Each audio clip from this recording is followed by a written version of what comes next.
In a 4-day swing through the Middle East this week, President Trump stopping in Saudi Arabia, Qatar, and the United Arab Emirates. The Trump administration currently involved in tense talks with Iran on the brink of obtaining a nuclear weapon and is struggling to fulfill President Trump's campaign promise to end the war in Gaza.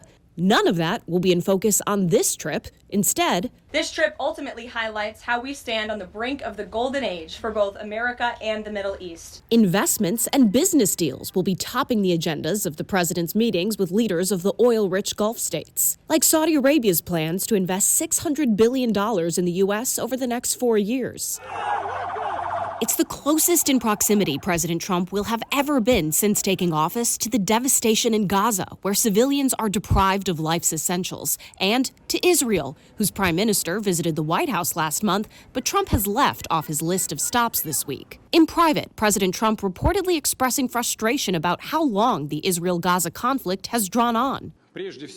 Likewise, with Russia's war in Ukraine. I say, get this stupid war finished. That's my message for both of them. Over the weekend, Ukraine and European allies gathered in Kyiv, demanding a minimum 30-day ceasefire starting Monday. The unconditional ceasefire means no conditions. Then, Russian President Vladimir Putin countered, calling for talks in Istanbul first. President Trump posting, Ukraine should agree to this immediately. At least they will be able to determine whether or not a deal is possible. And if it is not, European leaders and the U.S. will know where everything stands and can proceed accordingly.